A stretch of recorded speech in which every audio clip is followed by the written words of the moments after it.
우리들의 영원한 영어쌤 이세입니다. 여러분 사랑합니다.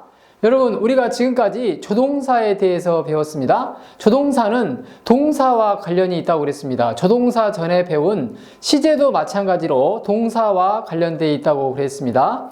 오늘 배울 수동태도 여러분 동사와 관련되어 있습니다. 여러분 제가 동사를 밥에 비유를 했죠. 밥에다가 콩이나 현미를 넣으면 어때요? 더 맛있어진다고 그랬죠? 수동태도 역시나 동사를 더 맛있게 해주는, 밥을 더 맛있게 해주는 그런 요소입니다. 그래서 수동태를 반드시 알아야 되는 이유고요. 그리고 우리나라 말에서는 수동태가 그렇게 쓰이지가 않습니다. 하지만 영어에서는 수동태가 아주 자주 쓰입니다. 제가 얼마 전에 영국 프리미어리그 축구를 봤는데요. 손흥민 선수가 후반전 2대2 상황에서 마지막 30초 남겨놓고 골을 넣었습니다. 그러자 해설위원이 이렇게 얘기를 했습니다. Son is placed in a winner. 이렇게 얘기를 했습니다. 그래서 Son is placed 이게 수동태거든요, 여러분. 손이 자리에 올랐다 이런 말입니다. 어디냐면 in a winner. 우승의 자리에 올랐다 이런 말입니다. 다시 말하면 손흥민이 팀을 우승으로 이끌었다는 그런 의미죠. 이만큼 영어에서는 수동태를 자주 사용합니다. 하지만은 우리말은 수동태를 거의 사용하지 않죠. 그래서 수동태가 굉장히 낯설 수가 있습니다. 하지만 여러분 영어를 하면은 굉장히 수동태가 많이 사용되기 때문에 수동태에 대해서 자세히 알아야 됩니다. 수동태의 뜻이 무엇을 의미하는가에 대해서 한번 알아보겠습니다. 동태, 그러니까 우리가 먹는 동태, 수요일 날엔 동태를 먹자? 뭐 그런 의미는 아니죠. 네, 수동태는 한자로 보니까요, 이렇게 수동태를 씁니다. 이 수가 뭐냐면 받다 수입니다. 받을 수, 동은 움직일 동이고요. 태는 모양 태입니다. 그러면 이런 의미겠죠. 움직임을 받는 모양. 움직임을 행하는 주체가 아니고 움직임을 받는 모양입니다. 그게 수동태입니다. 영어로 보니까 the passive voice. passive는 수동의 이런 말입니다. 약간 능동, 여러분 수동 아시죠? 네, 수동은 뭔가를 당하는 거죠. 그래서 움직임을 받는 모양이 수동태입니다. 예를 들어서 운동장에서 친구하고 공놀이를 해요. 내가 그런데 공을 어때요? 던지잖아요? 그러면 어때요? 친구가 공을 받잖아요. 그러면은 친구가 이 수동의 의미가 있다는 겁니다. 여러분 이 수동에 대해서 좀 자세하게 알아보겠습니다. 방금 수동태가 움직임을 받는 모양이라고 그랬죠? 여러분 혹시 레슬링 아세요? 레슬링 보시면은 패시브라는 게 있습니다. 왜냐하면 상대방이 공격을 안 할 때 심판이 그 공격 안 한 사람에게 주어지는 게 패시브거든요. 패시브가 뭐냐면 바닥에 엎드려서 자기는 아무 공격을 못하고 그냥 공격을 일방적으로 당하는 거예요. 공격을 하는 게 아니고. 그럴 때 그거를 우리는 패시브라고 그러는데 그때 그게 수동입니다, 여러분. 능동은 다시 정리하면 행위를 하는 주체에 초점을 맞추는 거죠. 어떤 행위를 하는 주체, 다시 말하면 행위자에게 중점이 되는 거죠. 초점을 맞추는 게 바로 능동입니다. 수동은 뭐냐면 행위에 영향을 받는 대상에 초점을 맞추는 겁니다. 행위를 하는 게 아니라 행위를 받는 거죠. 여러분 사기를 치는 사람이 어떤 행위고 사기를 당하는 사람은 행위를 받는 대상이죠. 그래서 이 행위를 받는 대상이 수동입니다. 그러면 영어로 능동 수동이 무슨 의미인가 한번 문장을 통해서 구체적으로 알아보겠습니다. Tom writes a letter. Tom은 편지를 쓴다. 이 Tom이 주어고 write 이게 동사고요. a letter가 목적어죠. 편지를 쓴다. Tom이 능동입니까? a letter가 능동입니까? Tom이 편지를 쓰잖아요. 그러면 편지는 어때요? 쓰임을 당하는 거죠. 좀 우리말로 해석할 때 어색할 수도 있는데 자꾸 이렇게 훈련을 하셔야 됩니다. 그래야 수동태 익숙해지고 수동태 문장을 사용할 수가 있습니다. 그래서 탐은 편지를 쓰는 거예요. 하지만 편지의 입장에서는 어때요? 쓰임을 당하는 거죠. 그래서 탐이 능동이고 a letter가 수동의 의미가 있습니다. 여러분 알아두시고요. 다음은 she makes sandwiches. 그녀는 샌드위치를 만든다. 그녀가 샌드위치를 만드는 거예요. 그래서 행위자죠. 하지만 샌드위치는 그녀에 의해서 만들어짐을 당하는 거죠. 그래서 얘는 수동의 의미가 있고요. she는 능동의 의미가 있습니다. 여러분 이해하시겠습니까? 다시요. A man killed the woman. 어떤 한 남자가 그 여자를 죽였다는 거죠. 오늘 밤에 밤길 가다가 미친 남자가 아마 죽였나 봐요. 여러분 조심하셔야 됩니다. 밤길. 어떤 한 남자가 여자를 죽였으니까 이 어떤 남자는 행위자죠. 하지만 the woman, 그 여자는 행위를 받는 거죠. 누구? man의 행위를 받는 겁니다. 그래서 얘는 능동이고 얘는 수동의 의미가 있는 거죠. 계속해서 보겠습니다. 여러분 이해 안 되신다고요? 걱정하지 마십시오. 계속해서 설명해 드리겠습니다. A girl hit the boy. A girl은 행동을 하는 주체입니다. 하지만 the boy는 그 행동을 받는 대상이 되는 겁니다.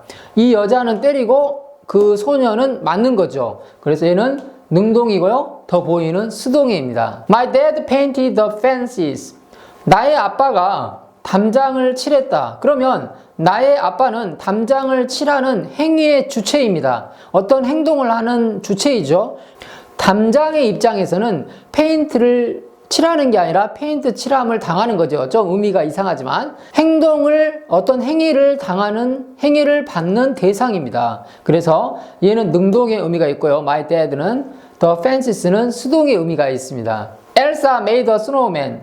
겨울왕국 보셨죠? 네, 엘사가 눈사람을 만들었다. 그러면 엘사는 눈사람을 만드는 거죠. 그러면 행위의 주체입니다. 하지만 스노우맨, 눈사람은 어때요? 만듦을 당하는 거죠. 어떤 행위를 받는 대상이 된 겁니다. 자, 이 문장에 대해서 자세하게 다시 한번 알아두시기 바랍니다. 그러면 영어의 모든 문장은 여러분 수동태가 다 가능합니까? 대답은 아닙니다. 1형식과 2형식은 수동태가 불가능합니다, 여러분.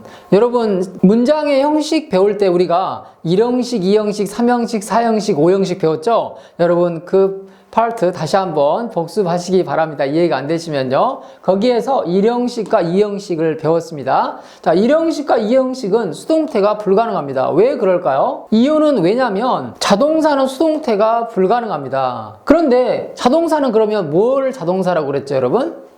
네, 목적어가 필요 없는 동사가 자동사입니다. 다시 말하면 수동태는 반드시 뭐가 있어야 된다?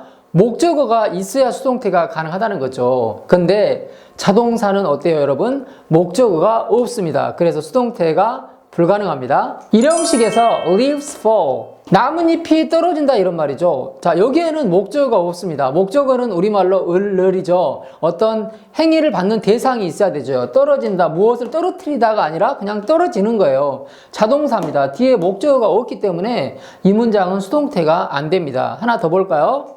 She stayed in bed. 그녀는 침대에 누워있다.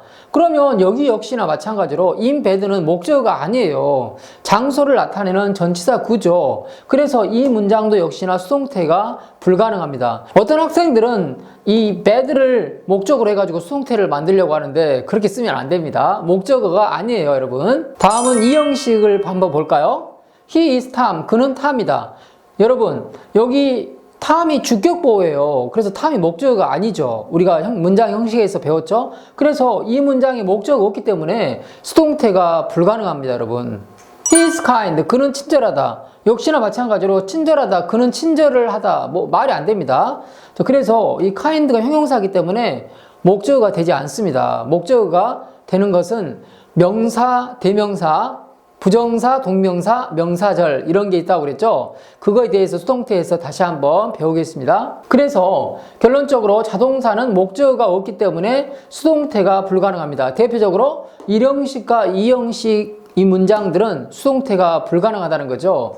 그러면 수동태가 가능한 문장은 몇 형식 붙어 있죠? 네, 목적어가 있는 문장이 가능합니다. 목적어가 있는 문장은 3형식, 4형식, 5형식이 목적어가 있습니다. 자, 그러면 수동태가 가능한 문장인 3형식에 대해서 한번 보겠습니다. I buy a book. 3형식은 주어, 동사, 목적어가 있다고 그랬죠? 그래서 나는 책 한 권을 산다. 그러면 book이 목적어예요. 나는 사는 거죠. 그럼 행동의 주체입니다. 하지만 책은 사는 거예요? 사지는 거예요? 사지는 겁니다. 어떤 행위를 당하는 대상입니다. 그래서 내가 서점에 가서 책을 하나 고르면 이 북은, 책은 나에 의해서 선택을 당하는 거죠. 여러분 알겠습니까? 나는 선택을 하는 거고요. 그래서 이 목적어가 있는 3형식은 수동태가 가능합니다. 다음으로 4형식인데요.